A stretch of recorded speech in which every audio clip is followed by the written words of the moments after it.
Ladies and gentlemen, selamat siang. Can you hear me?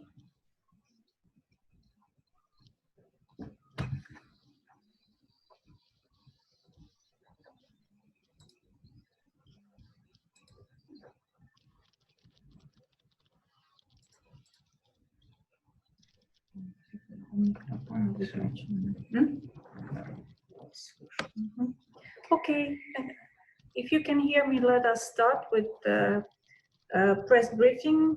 I'm very glad to see most of you. I hope you're all in good health in this difficult situation. The reason that we wanted to invite you all for this video briefing is that in the last several months there were some very important events in Russia, so we would like you to know from first hands what is happening in our country.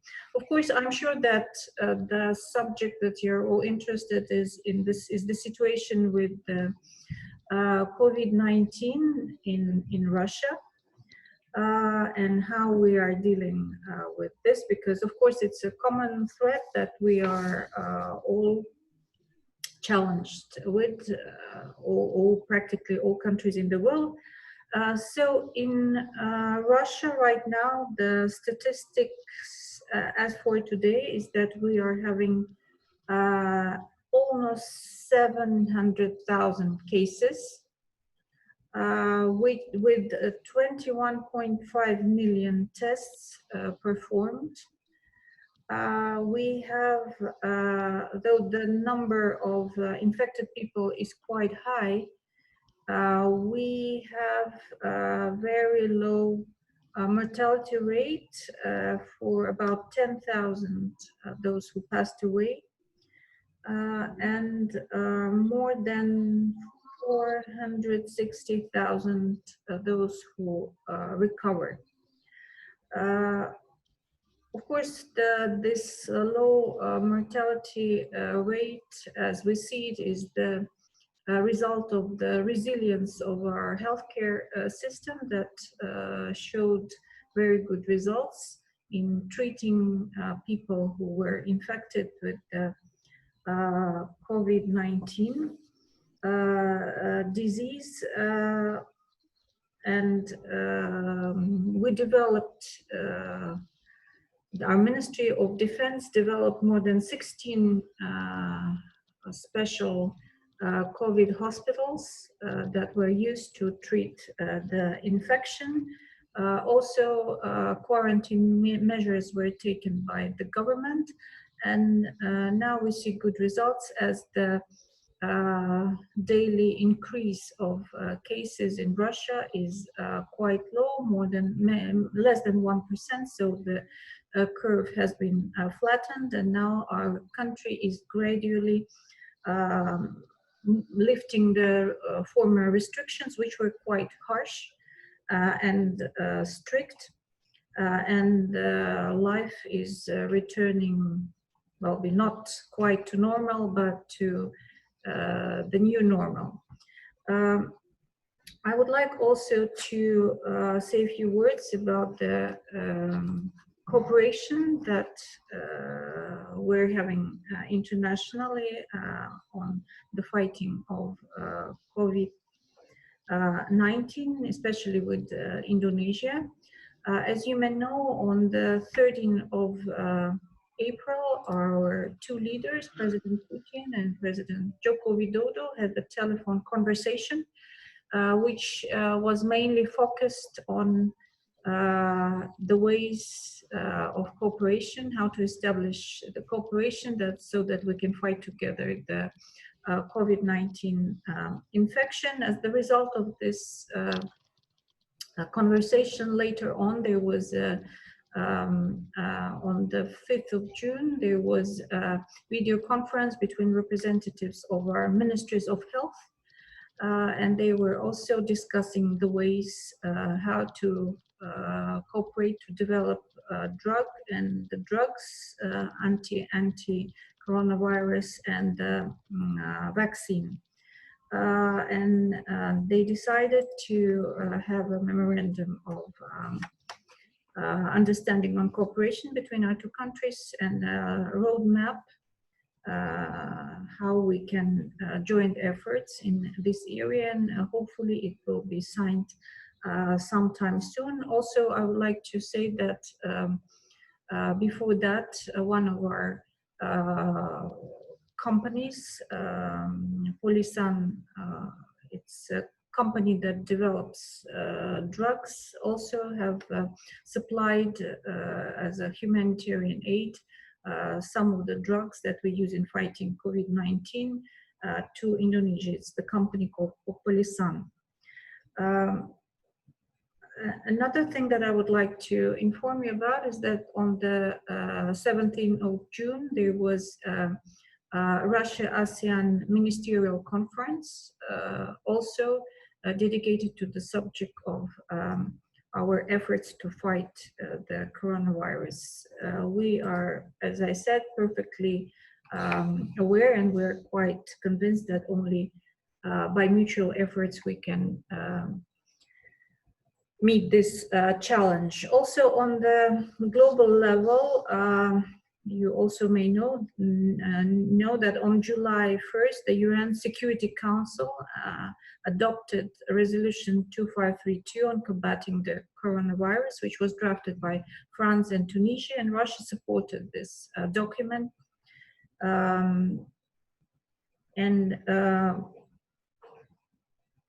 In this connection, I would like to once again emphasize that it is necessary to suspend illegal unilateral sanctions that restrict the potential of the countries, especially the developing and the least developed countries, to respond to coronavirus-related challenges. We think it's absolutely absurd that in these difficult situations, some countries are trying to prevent other countries to have access to medications, equipment that is necessary to fight the coronavirus. So this important document, I mean the resolutions, emphasizes the importance of an inclusive, comprehensive and global response to the coronavirus pandemic with the coordination of the role of the UN. And this approach corresponds with Russia's policy for the unconditional support of the World Health Organization as the leading mechanism to mobilize individual countries' efforts to combat COVID-19. We believe it's necessary to ensure joint international support for this UN agency. Another subject related to the coronavirus is the efforts by the government to Russian government to bring back those Russians who were stranded abroad because of the lockdown situation, since international transport logistics have been down already for 3 months running. Since the ongoing algorithm was launched in March, the numbers of Russians who were repatriated with the help of our embassies abroad is around 50,000, including over 38,000 returned by Russian carriers. Others came back on foreign and charter airlines. I would like to say that we have conducted 13 flights to Denpasar, Bali, where in April we had around 6,000 Russians who wanted to go back to Russia. More than 4,000 Russians were evacuated from Bali back home, and we're expecting to have at least one more flight to have our compatriots back. Most of the flights were performed by the Aeroflot, our national carrier. Also, another thing that may be interesting to you, that our government is providing financial assistance to the Russians abroad who lack means to pay for their accommodation and meals. The Russians who needed assistance, those who were stranded abroad, could contact the Ministry of Foreign Affairs and the Ministry of Digital Development, Communication and Mass Media online, and to file in the requests for financial support. These requests were considered by the Ministry of Foreign Affairs with the help of the embassies, and financial assistance necessary to survive in these difficult conditions was provided to our compatriots. There were around 65,000 applications, and among these applications, 24,000 people benefited from the social support provided by the government of the Russian Federation. As for now, the majority of our compatriots who received social aid have already returned home. So this is about the COVID situation in our country. Another important event, of course, that you are aware of, you know that on the 9th of May, we celebrated the 75th anniversary of victory in World War II. Unfortunately, due to the COVID situation, we were not able to celebrate it in a big way, though this date is very important for Russia. You know that we lost more than 27 million lives in this war. We call it the Great Patriotic War. And because of the fight of our people, actually the world and Europe was liberated from the Nazi and fascism ideology was suppressed all over the world. After the situation became better, on the 24th of June, we finally managed to celebrate this big event. There was a military parade in Russia, in Moscow, and in other cities of our country, which was attended by some of the leaders of our neighboring countries and ministries of defense, including the Minister of Defense of the Republic of Indonesia, General Prabowo Subianto. He was invited by our Minister of Defense, General Shoigu, to attend this event. Maybe you've seen the translations. If not, you can see this event on YouTube. As I said, it's a very big event for our country, because basically every family in our country was affected by war, including my own. My grandfather was an army officer who fought during World War II. Another major event which was postponed. At the first place, it was scheduled for the 22nd of April, but because of the pandemic, it was postponed, and it took place on the 1st of July. And I mean, it's the referendum, or the voting on the amendments to the constitution of the Russian Federation. So this referendum took place on the 1st of July. There were only two options in the bulletin to say yes or no to the amendments, but previously there was a very large public discussions of all the amendments. Basically, they are all oriented towards making Russia a social-oriented state, to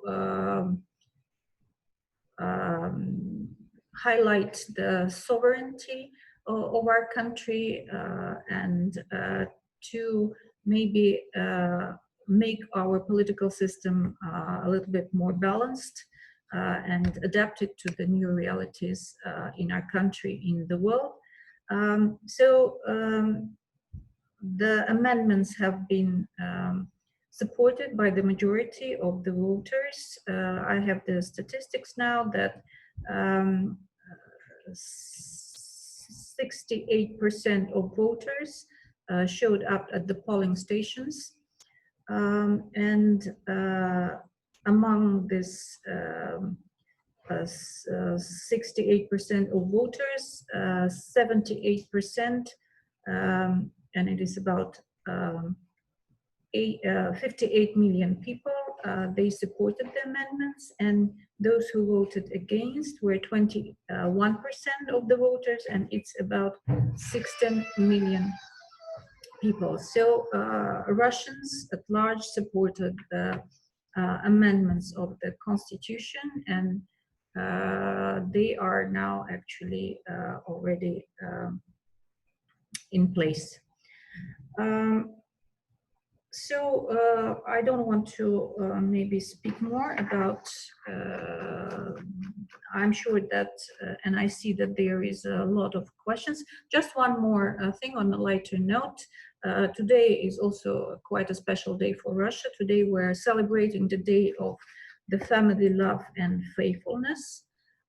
It's something similar to the St. Valentine's Day, but the emphasis is on family love and marriage love. And this is the day dedicated to two saints, Saint Peter and Saint Fevronia. They were a married couple, and they're the patrons of marriage according to the Russian Christian Orthodox tradition. This day was officially introduced in Russia in 2008, and since then we are celebrating it. So a very nice date. So, dear colleagues, that will be all for my presentation, but now I will try to respond to your questions, which I see are quite interesting. So the first one is from Victor Maulana, Sindhu News. U.S. Republican Senator John Thune on June 30 suggested the purchase and transfer of Russian-made S-400 from Turkey. How does Russia see this? Well, this is a suggestion by the senator, but well, we see that the U.S. is very much interested in Russian-produced defense equipment. And maybe they feel threatened by it. Well, we'll see how the situation develops. Many countries have showed interest in the S-400. Actually, these are air defense, anti-missile air defense systems, which are very modern. And many countries are interested in this kind of system. So now even the US are quite interested in this equipment. Next questions. The death toll of coronavirus in Russia is low. Yes, I confirm that. Besides of different calculation methods from WHO, does Russia has its own treatment for treating COVID-19 patients? Yes, we do have our own drugs. I mentioned some of them, and new drugs have been developed. Also, I would like to, I didn't say that in my presentation, that we're working on the vaccine for COVID-19. I know that the vaccine is now being trialed on volunteers, I mean on human beings already, and the results so far are quite positive. So we hope that this trial will be completed by September. That means by the end of the year, probably we can have the anti-COVID-19 vaccine. And we're ready to share our experience with our partners and friends. Because as I mentioned, our principal position is that every country, big or small, rich or underdeveloped, should have access to the vaccine that could prevent COVID-19 to happen again. Okay, next question. Yes, is there a plan for cooperation between Indonesia and Russia in the development of COVID-19 vaccines and medicines? Yes, I've already mentioned that there have been contacts between our ministries, representatives of our ministries of health, and that is exactly the subject of discussion between them. We are ready to cooperate in this area. Next one, Indonesia reportedly has plans to buy 11 Sukhoi 35 from Russia, but it's being cancelled due to sanctions from US. How Russia responds to that? No, these plans have not been cancelled. As far as we know, the contract, well, we know that the contract has been signed and hopefully it will be implemented. There are threats of sanctions from the US. There is nothing new in that. You know that US is threatening to apply sanctions, to impose sanctions over every country that is buying Russia's defense equipment, but actually doesn't prevent our partners and friends to purchase equipment from Russia, which is very cost efficient and of good quality. So hopefully this contract, and not only this one, because there are different, many plans, other plans also to go through. So these plans have not been cancelled.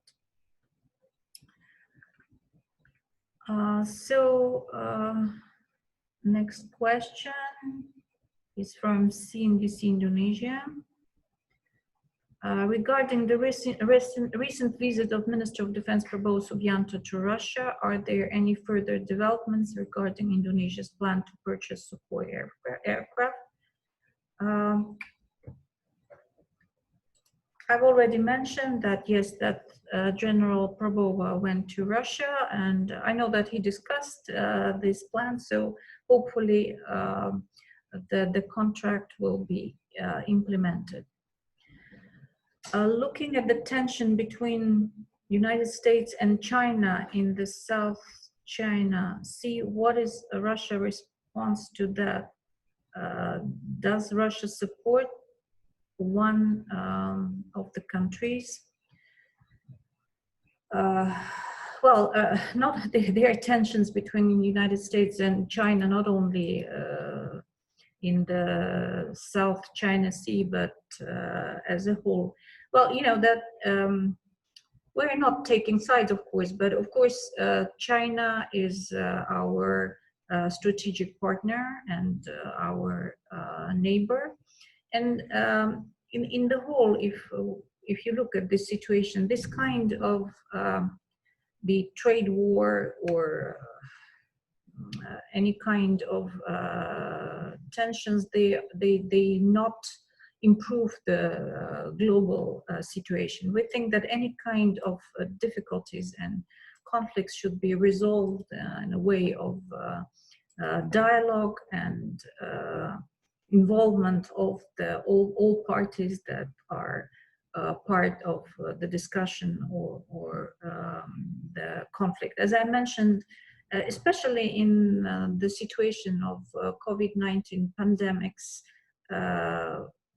any kind of trade wars, sanctions, it's an absolutely absurd way to do things, because the situation is already difficult. Why should we or any country try to make it more difficult for those countries who are affected by the pandemic? And it will not yield any positive results for anyone. So we think this tension should be resolved in a constructive way by means of dialogue and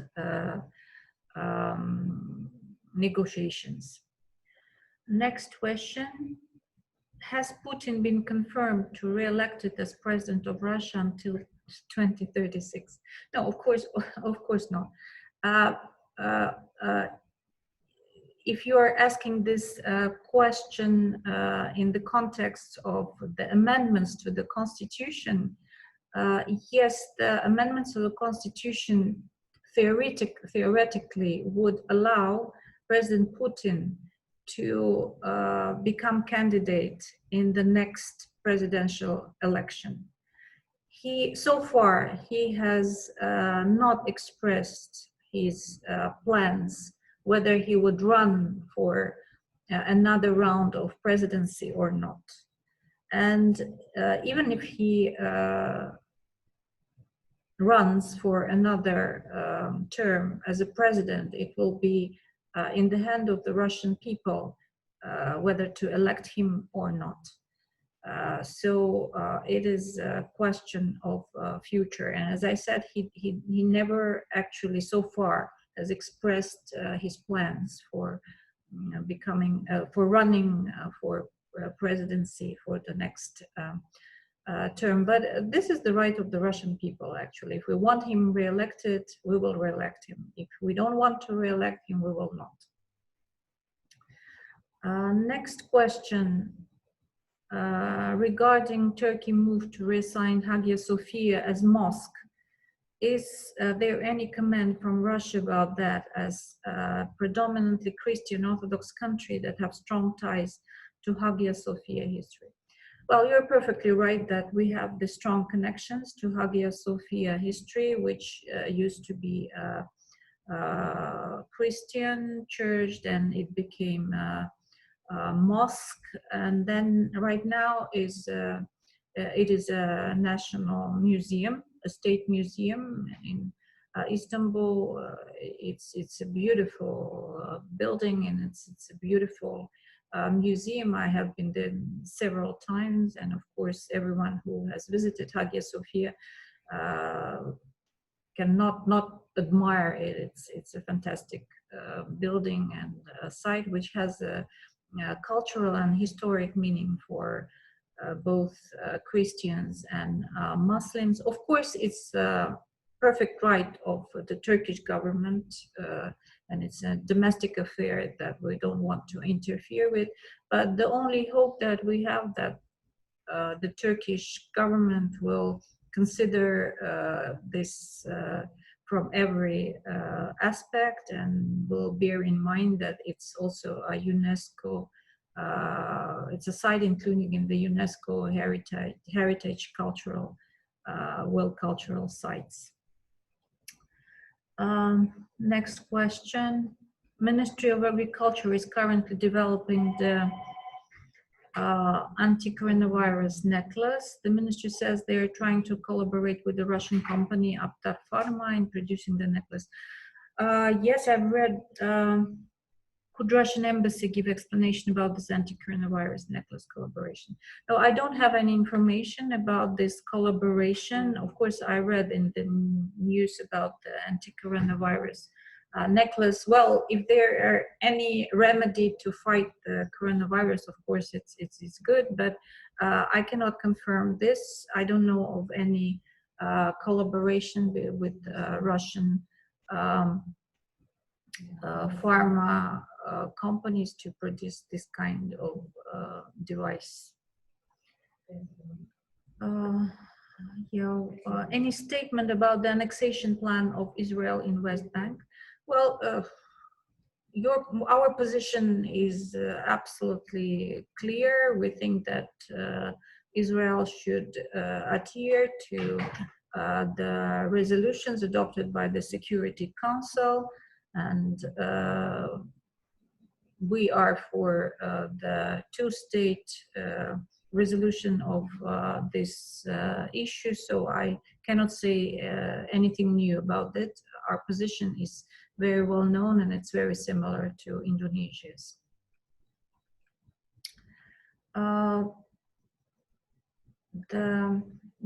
Another question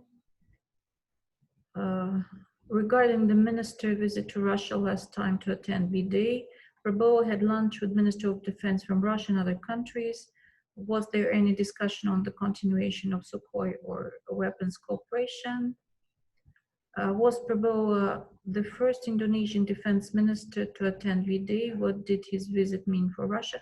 Yes, actually, Prabowo was the first Indonesian defense minister to attend V-Day. We're very honored that he chose to visit Russia despite the coronavirus situation. I think that this reflects the high level of cooperation and trust that we enjoy between our two countries, because this day is very meaningful for Russia, and we're very happy that Minister Prabowo shared this celebration with Russia. Minister Prabowo met with the Deputy Defense Minister, Mr. Famin. I know that they discussed the continuation of Sukhoi and weapon cooperation, and not only procurement of weapons, but defense cooperation between our two countries, as I think I already explicitly commented on this, on that. The next question, how is the development of the railroad project in East Kalimantan planned since 2015? The East Kalimantan government said that Russia had withdrawn because of the profits. The beginning of Russia's agreement with East Kalimantan is the development of freight trains. Is it true that Russia has proposed changes so that the passengers can also be transported? The Indonesian government still wants Russia to continue to invest in the construction of the railway in East Kalimantan. How is the Russian government consideration in this regard? Well, actually, the Russian railways company has invested around 80 million US dollars in the development of this project. Unfortunately, it has been stopped, and one of the reasons is that these plans actually collide with the plans of the Indonesian government to move the capital to Kalimantan, because it is exactly the location of where the railroad project should have been. There are also some other reasons for the termination of this project, but I would like to highlight that Russian railways company is ready to continue cooperation and ready to be present in Indonesia in other projects that could be interesting for both sides. They have a representative here, and now they are looking at other interesting options that could be implemented.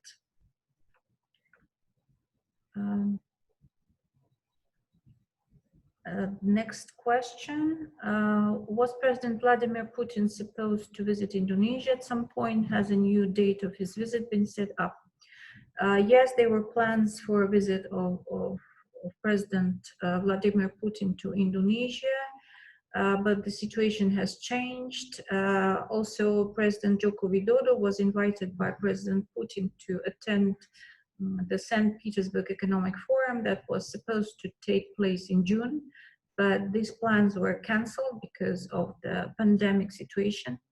A bilateral summit is still in the agenda. When the situation improves, we will see how we can work this out.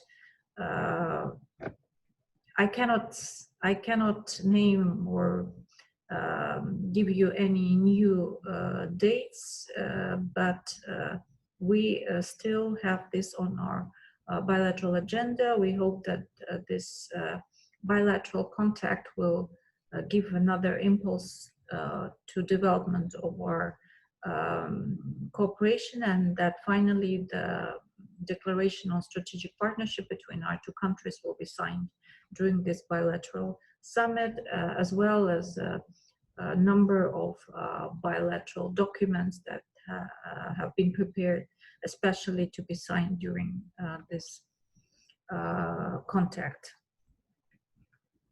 Next question. Speaking about constitutional amendments, we also experience about these matters. Any comments about how international law see these decisions? Well, I don't think that there is any collisions with international law. Any country has the right to adopt any constitution that it deems necessary and corresponding to the development of the political system and the social economic realities of the country. I don't see any issue about this. The next question, how about the next academic year for most Russian universities? Would it be started by online? Well, this matter is being discussed. Our academic year starts on the 1st of September. For the high school, it will start offline, so the kids could go to school on the 1st of September, of course, with the observation of strict health protocols and all the necessary precautions. For the universities, I don't think it has been decided yet. Since March this year, the studies have been conducted online. And as far as I hear, some universities want to combine sort of offline presence of the student with some of the online, some of the subjects taught online. We will see. Many things will depend on how the situation improves. Hopefully it will improve in our country. So far, it is improving very quickly, but you know, some scientists are fearing the second wave of coronavirus. Hopefully it will not happen. How about President Vladimir Putin visit that's scheduled this year? I think I've already answered this question. So that's all the questions that I saw. So if there is no other question, I would like to thank you very much for your attendance and wish you, first of all, good health and also a happy love, family, and faithfulness day. Thank you so much. Bye-bye.